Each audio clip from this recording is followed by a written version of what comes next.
Guidelines for enhancing leadership for safety. Everyone agrees that leadership is fundamental to an organization achieving its objectives. At the same time, we wonder what leadership actually is. In Practices for Enhancing Leadership for Safety in Nuclear Regulatory Bodies, the concept of leadership is not limited to senior management, but rather can be demonstrated by individuals of any level to the extent possible under their role and responsibilities within an organization. It can generally be described as the ability of an individual or group of people to influence and guide followers. Safety leadership is defined as the effective use of an individual's capabilities and competences to give direction to individuals and groups, and to influence their commitment to achieving the fundamental safety objective and to applying the fundamental safety principles by means of shared goals, values, and behavior. And if you don't have a way of assessing and understanding leadership, you may not even know that you don't have a good leader. So leading by example is important, but it's also important to have some way of assessing leadership. That's one of the things I think about the report on leadership that's so important, because it quantifies leadership in nuclear safety organizations in a way that I've not seen before, and I think is very, very instructive. It's also very important that everyone in the system provides some level of leadership at their level, and leadership for safety is something that's everybody's responsibility. And the more that people understand what the characteristics are, the more they can look into themselves to see what am I lacking? What do I need to improve? How do I encourage? How do I take steps myself to become a better leader? So that's very important. The NEA's report presents practical guidance to enhance leadership for safety in nuclear regulatory bodies. It identifies the effective characteristics, competencies, and behaviors of leaders in regulatory bodies that have a healthy safety culture and lays out programs and processes that can continuously improve safety culture.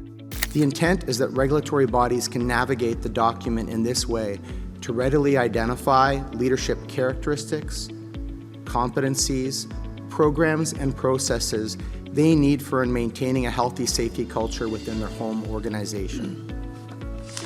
Figure 1 presented here depicts the 12 characteristics and competencies recommended for the development of effective leadership for safety in the organization.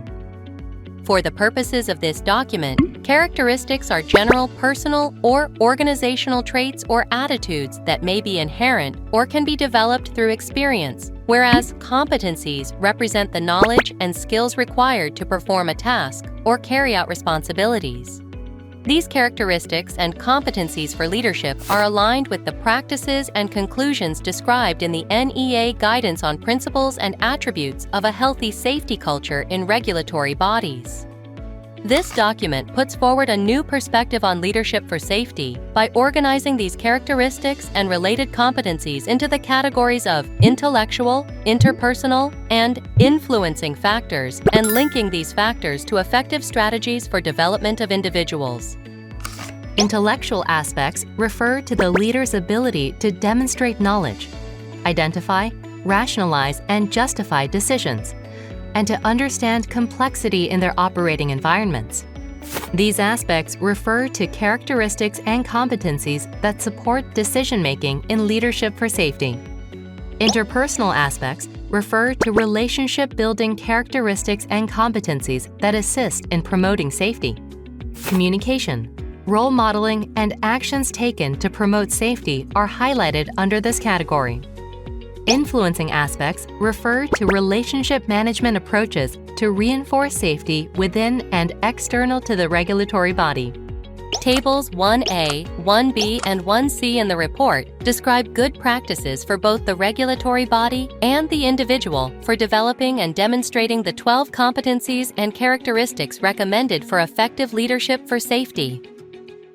Next, the report illustrates programs and processes that promote leadership for safety for regulatory bodies. Figure 2 in the report depicts the 5 steps recommended for the development of effective leadership for safety in the organization of a regulatory body. This figure points to the need for regulatory bodies to develop a clear leadership model or framework, to identify leadership characteristics and competencies, and to establish leadership expectations and behaviors. The recommendation to implement a program for Leadership for Safety training and development, and the benefit of conducting safety culture independent and self-assessments to evaluate the impact on safety of the other activities. The publication is intended to be used primarily as a tool that organizations can integrate the leadership programs and processes into management system processes and practices to develop and sustain effective leadership characteristics that cultivate and embody organizational safety culture. We hope you utilize this report to develop and sustain effective leadership for safety in your organization. A full account of the NEA's work can be found in a free-to-download report available on the NEA's website. You can find more details in the NEA report.